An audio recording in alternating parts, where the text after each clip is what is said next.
로마 제국 이후 스페인은 학구적이고 문명화된 카톨릭 사회를 유지했다. 피레네 산맥으로 유럽 대륙과 분리되어 있는 덕분에 다른 나라의 영향은 적게 받았으며 기후 역시 따뜻해 경제적으로 상당한 혜택을 누렸다. 르네상스 시대 스페인 해군은 유럽에서 최강 전력을 자랑했으며 육군 역시 막강하여 유럽 각지의 분쟁에 적극 개입하며 영향력을 발휘했다. 아프리카와 지리적으로 인접해 있던 탓에 스페인에는 근면한 무슬림들이 많이 살았으며 유대인들도 상당수 정착해 살았다. 카톨릭을 믿는 귀족들이 가장 높은 지위를 누렸지만 종교적으로 상당히 관대했기에 여러 종교들이 어울리며 독특한 문화를 만들어냈다. 특히 스페인에 살던 유대인들은 세파르디라고 불렸는데 이들은 전체 유대인들의 영적, 지적 모범이 되었다.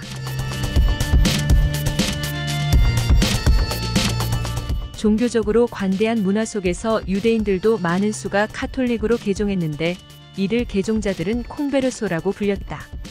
콩베르소는 고위 관료, 성직자, 자본가, 의사로 성공하며 스페인 사회에서 높은 명망을 누렸다.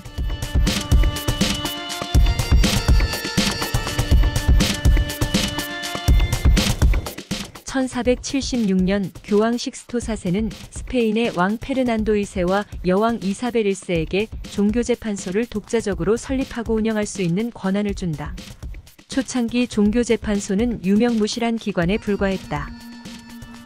하지만 1483년 도미니코 수도회의 수사 토르케마다가 종교재판소장으로 임명되면서 상황은 달라진다.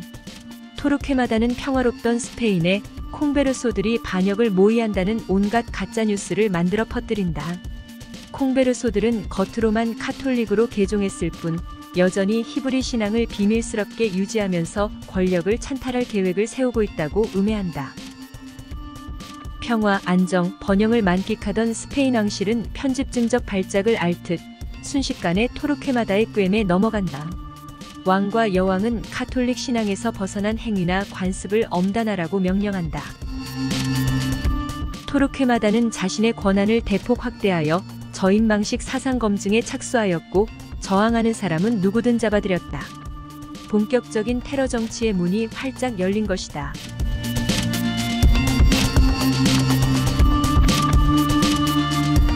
종교재판소에는 온갖 밀고들이 쏟아져 들어왔다.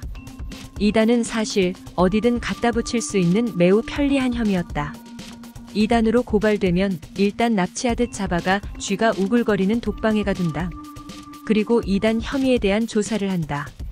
피고는 누가 자신을 고발했는지, 자신이 무슨 혐의로 잡혀왔는지도 모른 채 결백을 입증해야 했다.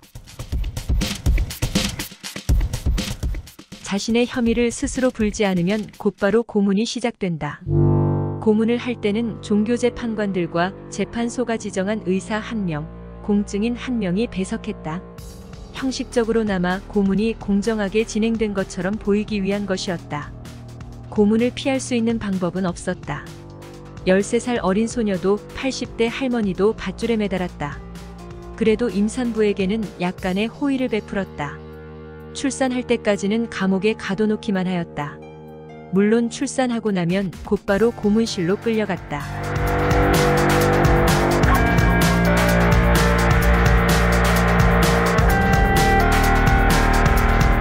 고문받으면 대부분 자신이 이단이라고 자백할 수밖에 없었고 자백을 토대로 화형이 선고되었다.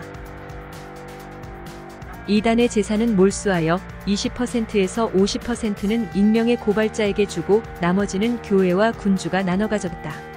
이렇게 이단을 고발하면 재산도 불릴 수 있다는 것이 알려지면서 온갖 창의적인 고발이 밀려들어오기 시작한다. 특히 막대한 유산을 남기고 죽은 사람들에 대한 고발이 쏟아지기 시작했는데 피고가 이미 죽고 없는 경우에는 재판이 훨씬 빨리 끝났기 때문이다. 종교재판에 올라가면 대부분 이단으로 결론이 났고 곧바로 유산을 빼앗을 수 있었다.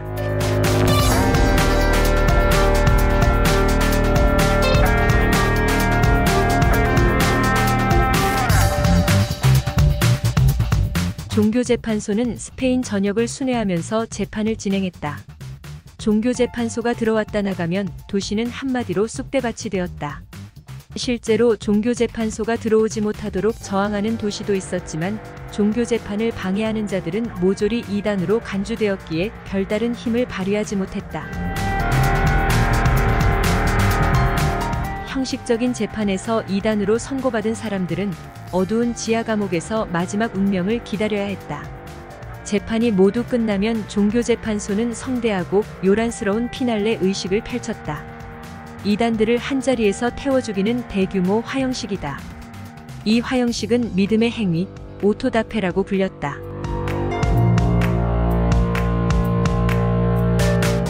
넓은 광장에 화형대를 설치하고 화형대가 가장 잘 보이는 곳에 높은 단을 만들어 종교재판관과 귀빈들을 위한 관람석을 마련하였다. 시민들도 모두 광장에 나와 화형식을 지켜봐야 했다. 나오지 않는 사람은 죄인을 동정하는 이단으로 치부되었기에 한 사람도 빠질 수 없었다. 사람들이 모이면 가장 먼저 이단들의 시신과 절단된 신체 토막을 실은 무게차가 입장한다. 그 뒤로 이단으로 판결된 이들이 사슬에 묶여 끌려 나온다.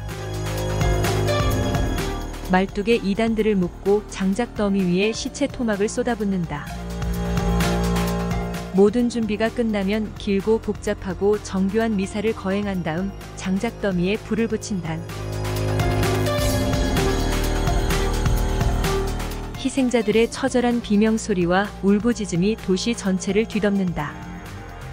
비명소리가 잦아들고 조용해지면 깜빡이는 불씨를 재로 덮어 끈다. 이로써 오토다페가 끝난다.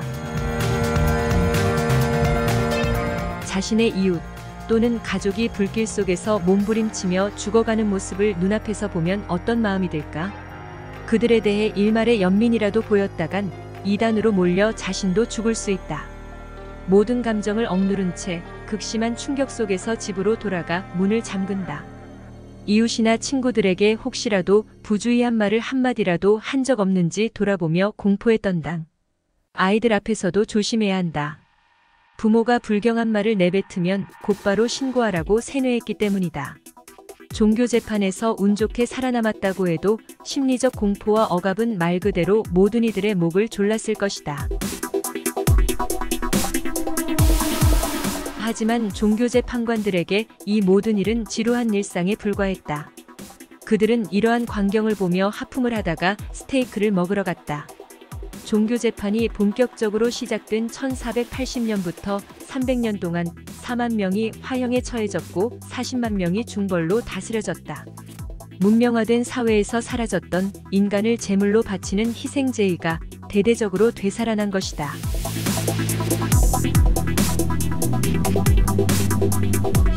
스페인 종교재판에서 재미있는 사실은 이단이라는 구실로 기독교가 가장 먼저 처단한 유대인들이 바로 기독교로 개종한 유대인들이었다는 것이다.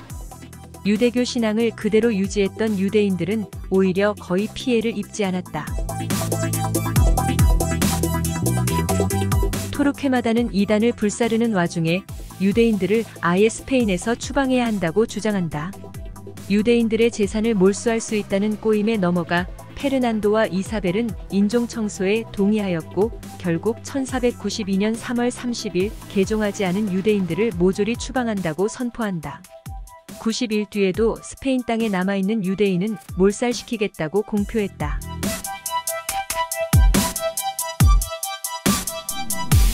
추방령이 선포되자 얼마 전까지만 해도 다정한 이웃이었던 유대인들을 스페인 사람들은 등쳐먹기 시작한다. 당나귀 한 마리를 주면서 집을 넘기라고 협박하기도 하고 배를 타고 나가는 유대인들을 습격하여 노예로 팔아넘기기도 한다.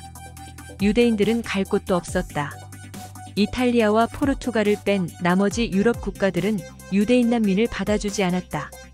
무수한 유대인들이 바다 위를 떠돌다 질병이나 기아로 죽었으며 난파되어 전부 수장되는 경우도 많았다. 이 엑소더스는 유대인에게 가장 슬픈 역사이자 스페인의 수치스러운 역사로 남았다. 유대인을 추방하고 난 뒤 다음 타겟은 무슬림이었다. 무슬림 역시 상당수가 이미 카톨릭으로 개종한 상태였는데 이들은 모리스코라고 불렸다.